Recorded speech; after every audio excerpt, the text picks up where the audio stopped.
Welcome to another episode of Chat GRC on the Blue-Lusional podcast. We have made it to the West Coast in these grassroots candidate interviews, where we interview a new grassroots candidate every single week. And sir, I will let you introduce yourself and what you are running for. Well, great. Thanks, Devin and Casey. I appreciate the opportunity coming on. My name is Alex Kelloff, and I'm running for the 3rd Congressional District in Western Colorado. This CD3 is it's one of the largest congressional districts in the country. So it's 53,000 square miles across 27 counties. It's over half the state of Colorado. Damn. And so you're catching me in my truck right now. I'm out on the campaign trail. Wow. He's doing it. He's literally out here doing Most it. of this state. And this is the first interview that we're doing in Colorado. We've been multiple states, but this is the first interview we're doing in Colorado. So I'm very excited because with every interview we do in a different state, we get to learn more about the state as well as the people who are running to represent it. So we're very excited. And we want to know what inspired you to run in this campaign cycle. Sure. I mean, it's pretty simple. When this administration was reelected in November of 24, I was deeply concerned about where the president would take our country. And now looking back, he's been in office now for 12, 13 months. I look back and say, I was right to be concerned. And I'd never run for public office. I've never been involved in politics. I have a 30+ year career in business, specifically the telecommunications industry. But I knew after those elections, I needed to get involved. And when I reflected on how I should get involved, my family roots go back in this specific district over 130 years, when my great-grandfather and his brothers immigrated to Trinidad, Colorado in 1893. And like many people that immigrated then, they came to dig coal because that's where the good jobs were. So we'll probably get into it more, but in reflecting on the family history in the district, I decided, why don't I run? I was fortunate to take the time off work and give this a shot. So I announced just over 10 months that I'm running for this district, in this district, as the Democrat. Yeah. See? You've got literal family ties. You are connected to that place. So that definitely makes sense. That makes sense. All right. So we ask everybody this question, and it turns out everyone has a different answer every time. So that's cool. So teacher hat on, what does a congressperson do, and how can you use that influence on the local level? Sure. So, I mean, very much being an advocate for the constituents of the district in Washington, and then working, with local leaders at both the local and the state level to try and progress, our agenda of what we want to accomplish for the constituents here. So, I mean, I very much view this job as representing the people of this, what is quite rural, as we talked about. It's very large. So by definition, it's going to be rural. And, as I've been out there on the campaign trail, I've been to all 27 counties, and I've met with thousands, if not over 10,000 people in this campaign. There are some real issues that are more rural in nature that needs true representation in Washington. So things like water is critically important. The agricultural industry, the outdoor rec industry are major economic drivers in this district. So it would be working from Washington back in the district, representing the local issues that are important to the people here, and working with local elected officials as well as just other advocates in the community to progress the issues that we care about. See? Perfect. This is why we ask this question every week. We say so many people are taking a crash course test in politics, and we've really pulled the curtain back, so to speak, over the last year, looking at all the corruption, looking at all the representatives that aren't actually representing their districts once they go to Washington. And so I think a lot of people are like, wait, what is my representative actually supposed to do? Because I don't think this is correct. Yeah, I fair don't enough. see them. Yeah. So they need to know. They needed to know Yeah. that. Yeah, I guess they're very Appreciate loud that. and wrong about it too, also. And I'm like, no. Yeah. Yeah. No. All right. And Let's figure this one out together. I love that you say you're gonna work with local, leaders because you have a lot of ground to cover. Not only are you Yeah. gonna be in Washington when you win, but you have one of the largest districts in the country. So to know what's going on in, you said, like, 27 counties? Counties. Yeah. To That's know what's crazy. Yeah. going on, that seems nearly impossible. So you're gonna have to have, people on the ground, and I'm sure Oh, yeah. district's a little bit different. So, for you, it's in your best interest to use local leadership groups and activist groups. Sure. And I love that. I feel like that is probably the future of politics, is to really lean in to those groups while you're thousands of miles away. Yeah. Absolutely. And I'll just say as an aside, I mean, what I'm learning from people being out there is they really do want their elected officials to be there in person, to hear them, listen to them. And that's a nonpartisan issue. I mean, you can talk to obviously Democrats, but Republicans alike are just starving for that true representation. And they want to be heard. They want to feel like they're being heard and that their representative is fighting for them in Washington. Mhm.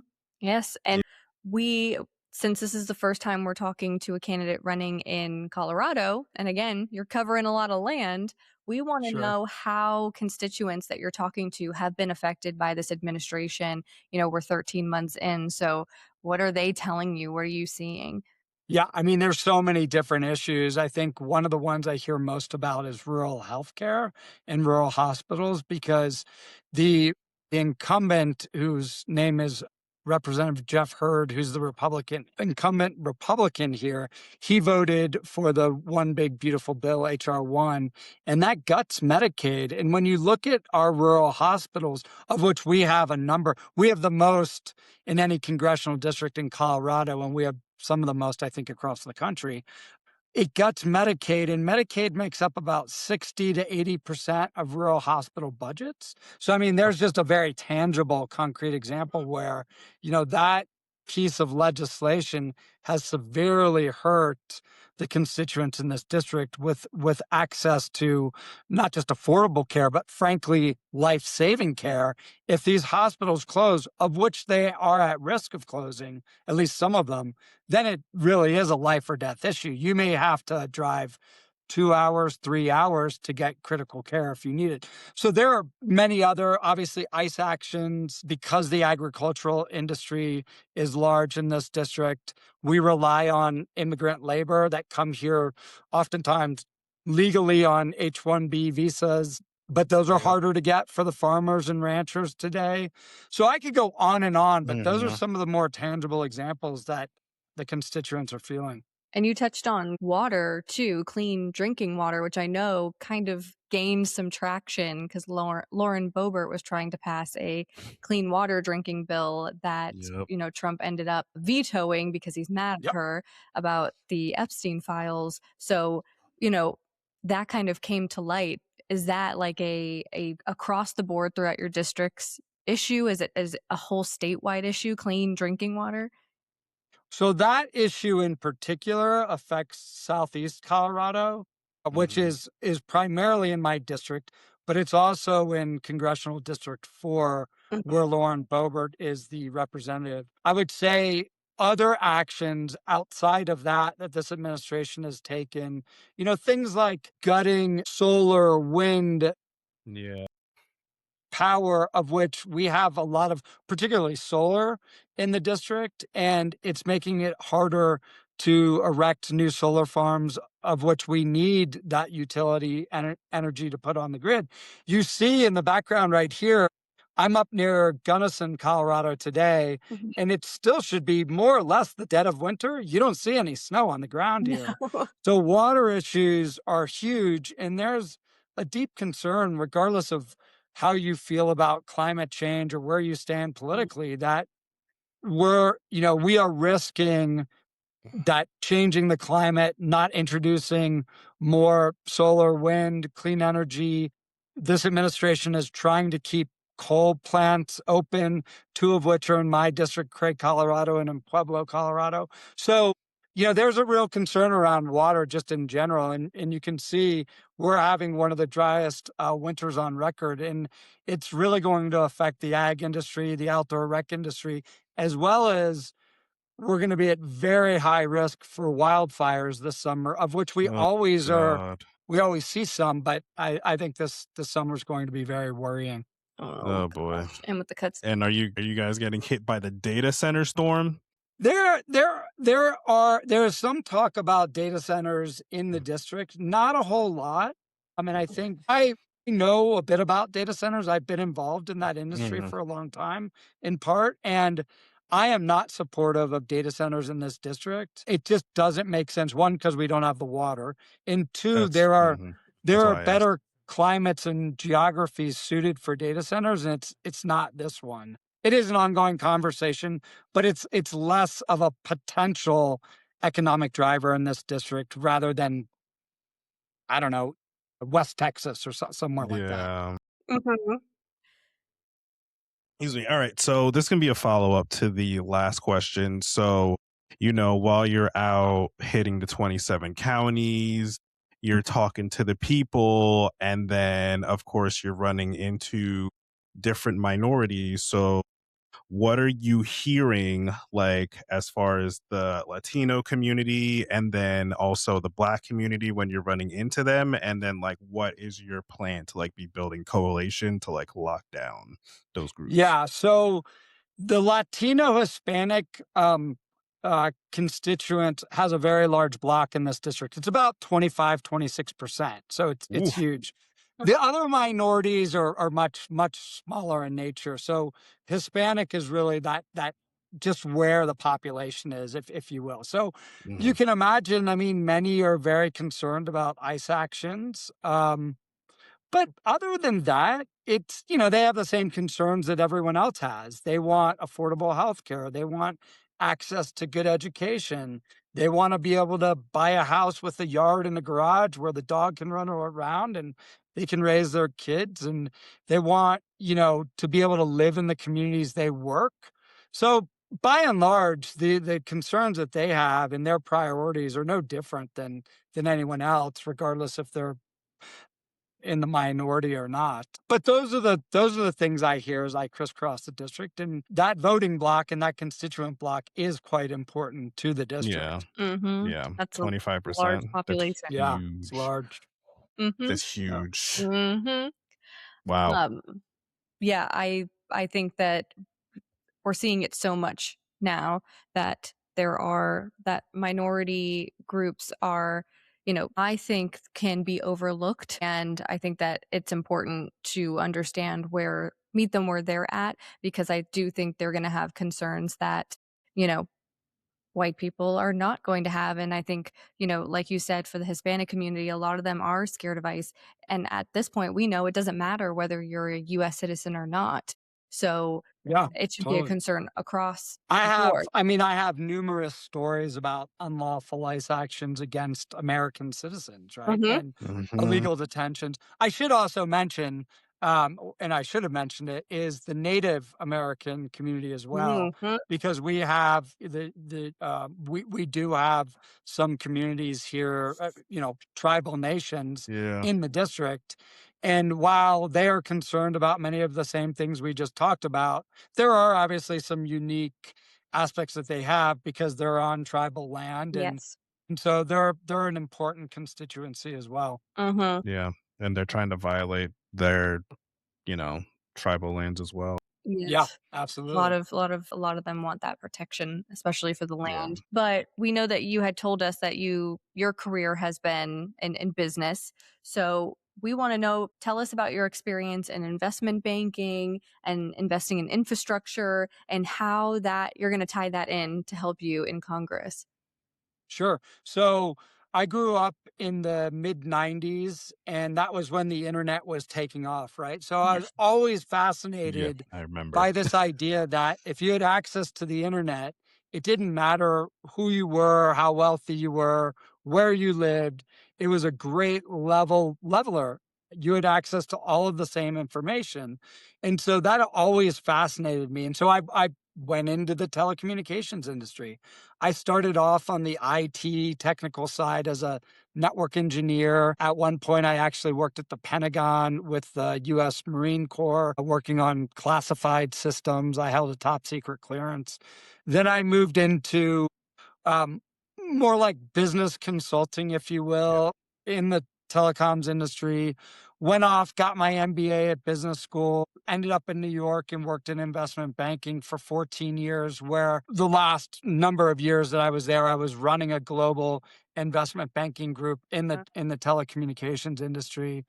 Left that, helped to start an investment firm, and we were a little bit different. What we did is we created lots and lots of businesses and companies. So we founded many businesses. We would find good entrepreneurs. We would back them. We would help stand up the businesses. And this was all in the telecommunications industry where we were creating, it was business formation and job creation. And it was all about building physical infrastructure, as an example, like bringing fiber optic networks into rural communities like this one in Gunnison to provide internet access. And so we created good jobs. It was largely, construction type jobs that often had Nice. trades and union labor. So, Nice. I've had a lot of experience building things and employing people and standing up companies that have created, I'm proud to say, thousands of good paying jobs. And so I want to bring that experience to Congress, having really understood what it's involved in starting businesses and running them. And then, as I mentioned at the outset, my family history goes back 130 years in this district. Once they stopped digging coal, they all became small business people. So it really runs in my DNA with Roots. respect to the roots. And the last thing I'll say about it is that in this district in particular, because it's rural, there's not a lot of large employers. It's all really based around small businesses. It's the Nice. farmers, the ranchers, the outdoor raft guides or hunting guides or the ski industry. So, Mm. I want to bring that experience to bear, and I think it's very relevant experience to this district in particular. Yeah. You hear that, Republicans? He's a good businessman. Yeah, this is the type of businessman we would like in office. Thank you. I don't think I like that you're a better businessman. He actually knows how to run one. Uh, Okay. All right. So, we would want to know, what are your top 3 priorities when you do get elected? Because I'm liking the resume already. Wow, thank you. Yeah, I mean, look, the things I stand for are good jobs and lowering the cost of living, protecting our public lands and keeping our water in the district, and upholding the rule of law and making sure that Congress gets back to fulfilling its excuse me, constitutional obligation as a co-equal branch of government. What does that translate into, like those 3 things when I get there? It's things like either amending or more hopefully repealing the one big beautiful bill to ensure that we go back to funding, as we talked about, things like Medicaid cuts, extending the premium tax credits, restoring or really repealing some of the just onerous SNAP to avail yourself of SNAP, the requirements, the work requirements. They said them that they're impossible to meet. They're particularly impossible to meet in this district. I mean, just as an example, it's like you need to work one job that has 40 hours a week of work. Those jobs don't largely exist in many of the rural areas, whether my district or other rural areas. So Mhm. that would be one of the top priorities. Look, holding this administration and the executive branch accountable, and that could be hearings, but I mean, there are so many things to talk about there. And then, in, interestingly, on a bipartisan basis, we got removed the public lands issue from the one big beautiful bill last summer, meaning Yeah. that this administration tried to sell off or lease off our Yep. public lands. uh-huh. And we all know that once they're gone, we never get them back. Yep. And that was a bipartisan basis. The hunters that are typically Republican came out against it and it got removed. But you know what? I remember that. This administration on the sly is still pushing ahead. Uh-huh. So I'd very much fight for that, day one, to make sure that those public lands stay public. And when we say they're public, it's owned by all of us. It's Yes. owned by the Yep. people. So we need to defend that. Yes.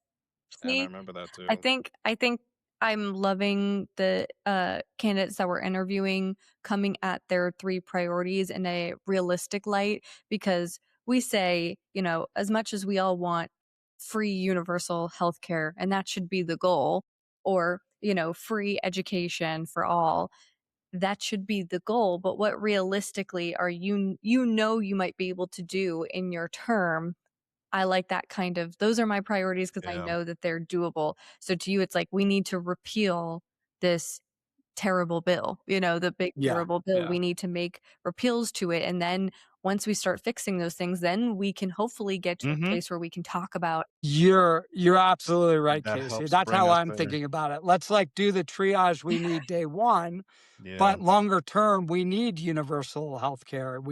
yeah. Universal coverage, but I'm under no illusion these things are difficult, right? And they're gonna take time. I will Mhm. fight for them. I will be fighting for them, but that's Yeah, gonna take time.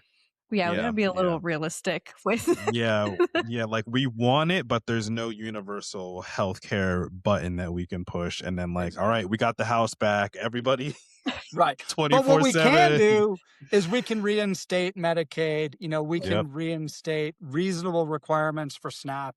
Those things yeah, we can accomplish, in the first weeks, first months. Yes. yeah. And Got a holding lot of shit everyone to undo. accountable. I feel like that has to be a top priority because in order to make sure we never allow what happened to happen again, those people need to be held accountable. And I mean, we obviously have our version of how we would like it done, but Sure. realistically, there should be hearings, you know, when we say we're holding people in contempt, we should be actually holding Doing it. people Yeah. in contempt. If people Yeah. are doing impeachable offenses, there should be grounds for impeachment. Those things, I think a lot of people are scared to talk about because it seems so crazy to want to get into office and take everyone out. But I think it's like anything. We teach our kids, like, you need to be held accountable for choices you make, and the choices that this administration has made has directly harmed the people of this country, and the only ones that can really hold them accountable are the people that we elect and put into Congress. So I do love that that Definitely. is one of your priorities. Thank you. Love it. Alright. But one of the most important things in order for that to happen is people have to go out and vote. Yeah. To go out. We have elections. Primaries are happening right now, but Yeah. we are seeing, especially after 2024, that the election in 2024, that people are feeling like their votes might not matter or the system is just so corrupt they don't want any part in it. And so I think we are starting to see some people not wanting to vote our way out of this. So we are asking every single candidate we interview what you would Mhm. say to somebody who's a bit checked out or not feeling like their vote would matter enough to even try and go out this election cycle. Yeah, I mean, look, this is, and again, back to why I ran in the first place, because I was really concerned about the direction of the country. And I truly do believe that these midterm elections come November are, I don't mean to sound sensational or nihilistic, but I mean, our democracy is at stake. So Yeah. we need to be communicating that. We need everyone to do their part. Mhm. But I mean, that's easy to say. I mean, what it comes down to is we need leadership. We need inspirational leadership to have people feel like they feel like they need to do their part, right? And we need to inspire them to turn out and get involved and have them understand that it's through their voices where we can make change. And I think we just lack leadership today on that front. I mean, I think Obama was, a master at that. The hope posters and his Yeah. election, and he really did inspire people. So we just need stronger leadership to get people engaged and involved. Just Mhm. any leaders, period, would be great, Well, actually. that too. I agree though. The Hope Corps that we saw for Obama, like the amount of people that are like, I never voted in any election, or I went and I voted Mhm. for Obama, or I was a hardcore Republican, as far right as you could get, but I went and I voted for Obama. Like, he was able to bring out hope in people, and I feel like we haven't seen it since then. We saw it Yeah. a little bit in 2020 because I think people really wanted out of the first Trump presidency, Yeah. Never seen it on the scale that I saw it for Yeah. Obama. Yep. Yeah, yeah, we're lacking that right now. Like people are literally still saying midterms are going to be canceled. So I'm like, okay, well, here we go. My daily quota of explaining why that's Yeah, not happening.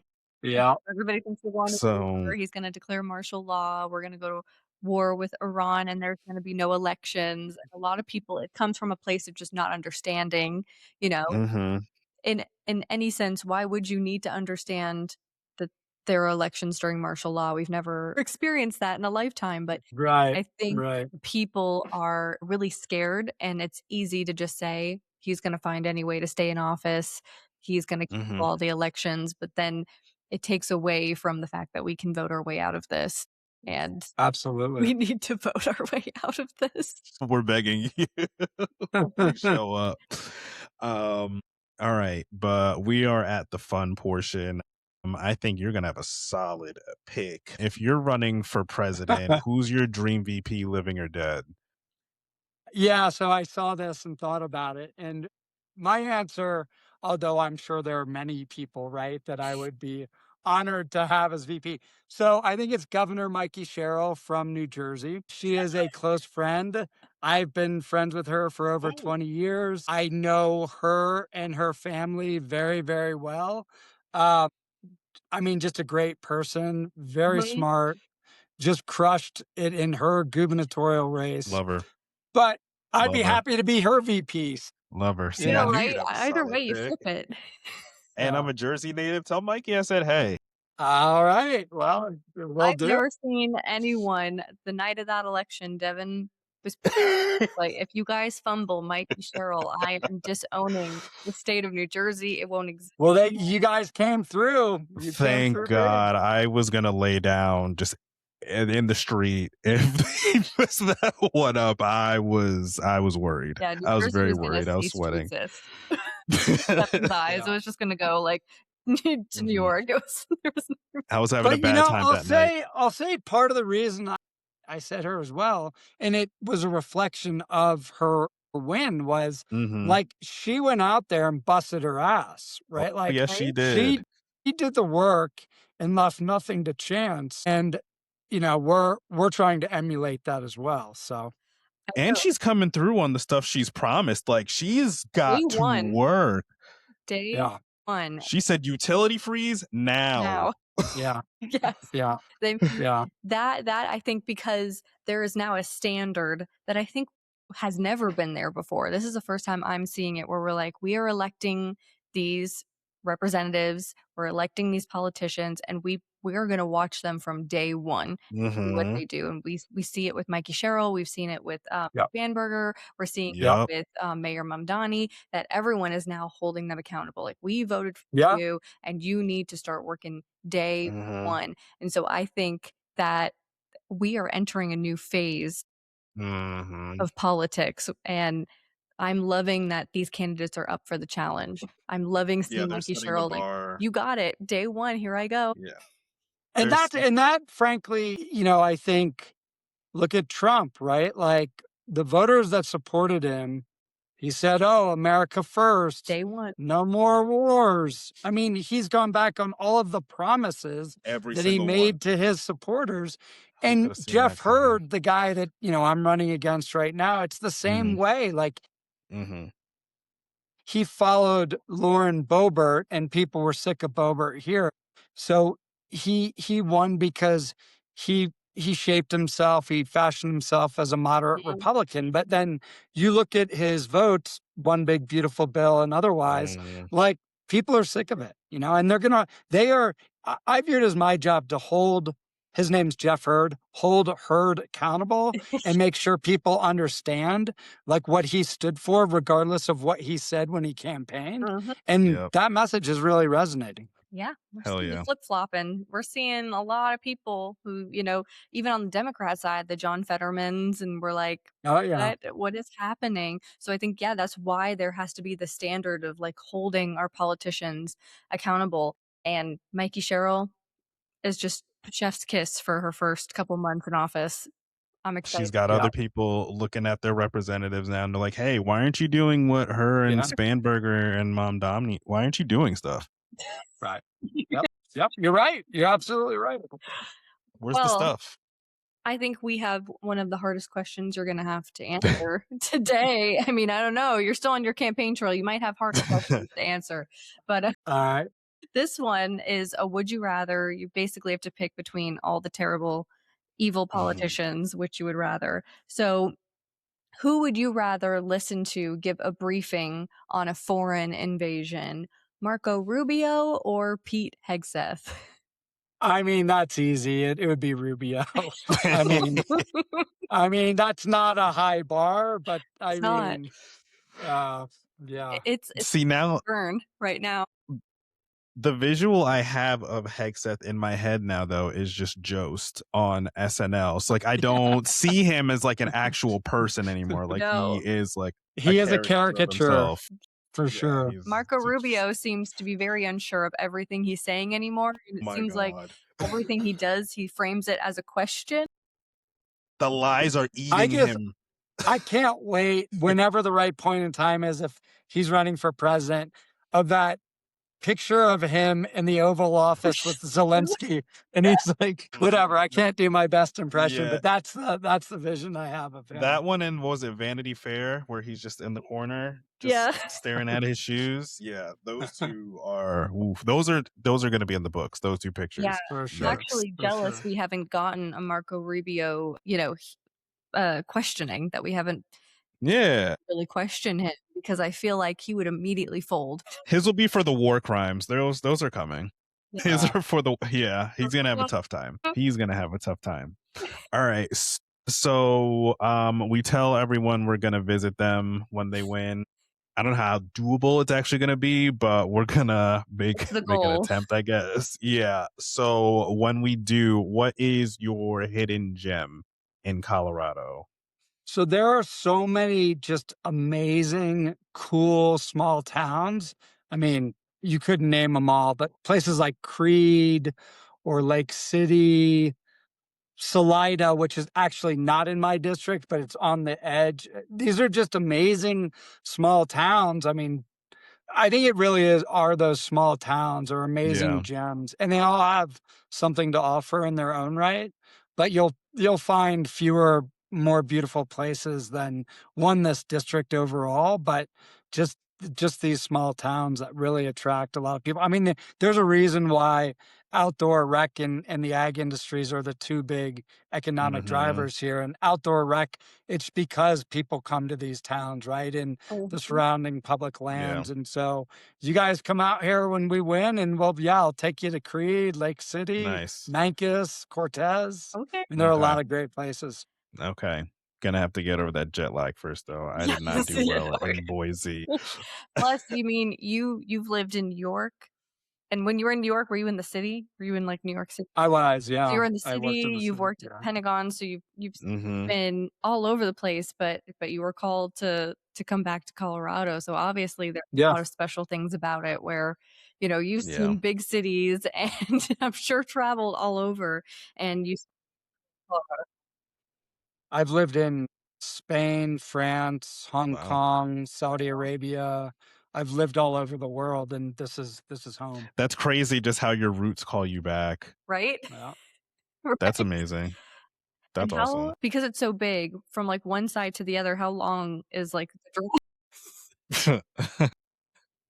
It would probably take at least 10 hours, if not longer, if you pick the two farthest points, which would be in the Northwest, like Dinosaur National Park up in the Northwest that borders Utah and Wyoming, Mhm. all the way Damn. down to east of La Junta, which is only about 90 miles from the Kansas border in the Wow. east. Am To I go underestimating the to, size of Colorado? it's huge. And you went It's to huge. every single district. Every county, yeah, in the Every, district. or sorry, yeah, every county. Oh, wow. How long did Yeah. that take? Did you do it at one big run? I set a goal to visit all 27 counties by the end of last year, and the 27th county was Moffat County in the north, and I went to Craig, Colorado, where actually the coal industry was the big industry there. And I met with Mhm. coal miners right before Christmas. Oh, So you I did. guess May to December, I visited all Yeah. 27. Half a year. That is Yeah. dedication. Nobody can say Mhm. that you don't care about this district. Nobody. They wanna hear it. Wow. Oh, Alright, guys. I mean, hey, needless he's to down for say, Colorado. for Colorado and all over Indeed. the country, alright? Back in Colorado. And from May to December, visited every single county. 10 hours from top to bottom. That's just crazy. It's Yeah. crazy, and Kudos. I'm sure everybody that you visited has been excited to know that there's somebody that's wanting to fight for them and, just offering something different. They need Yeah. like Colorado, they need different leadership. What's happening right now is not working. If you look at who is representing Colorado right now, it's Not good. not good. So I am so excited to watch the rest of your campaign. When is the primary? When is your primary? Our primary is on June 30th, and it's Okay. Okay. both the Democrats and Republicans are on the same day, June 30th. Okay. So we've got, all right, guys, you got to lock in. All right. That's You gonna got to check happen your so voter fast. registration. We got to make sure you're registered to vote and you got to go out. You got to figure out where your polls are. Do not wait till the Well, and last minute. it's really easy here, and this is one of the, we've come under assault from Trump in particular because Mhm. in Colorado we have mail-in voting, so it's really easy to Mhm. vote. Yeah. If you're registered, you'll get your ballot in the mail. You can just fill it out and mail it back in. It's Yeah, really, it's it. really easy to vote in Colorado. See? Yep. No reason not to. You have multiple options. Mail Please. in, go drop it off, go day up, Yeah, you can drop it. Yep. early voting. Do it earlier Yeah, because they're do Yep. it they're earlier. doing the funny business with the Yes. That's right. USPS. The last minute, bring all your paperwork with you just in case we see the shenanigans they're pulling. So just Bring make your sure, family. yeah, bring a friend Bring your or pool. friends. Absolutely. When you can. Get all them to vote. Like, Yes, yeah, go as a Please. group, go as a group. Please. strengthen numbers. Yes, but you guys, June 30th, that's around the corner. That is literally around the corner. So we are so excited to see the next 3 months leading up. I always have so much anxiety, but it's good anxiety. You know, I feel like we're in the deep of this actually happening. Like last year was all fun and games, and now I'm like, oh my gosh. Overly invested. Yeah, we're very invested. We're just so excited. And Yeah. before we end, we wanted to give you a chance to shameless plug your website where people can donate. If you have Thank any you. events coming up where people could come and meet you in person, just go ahead, Yep. shameless plug away. Yeah, so the easy one is just alexkelloff.com is the website, AlexKelloff.com. You can donate there. You can sign up to volunteer. Mm. We post all our upcoming events. So that's the easiest. We're on all of social media. Our handle is Alex Kelloff CO for Colorado. So you can find us on Instagram, TikTok, Facebook, Blue Sky, everything. All So the above. please follow there. And then in terms of this week, we're in Alamosa, Colorado tomorrow, in Gunnison tomorrow morning, and then we'll be in Pueblo on Friday and Saturday. And the caucus and assembly process, of which each county has a caucus and assembly process, Mhm. you advocate to get delegates that Yeah. support you at the state assembly.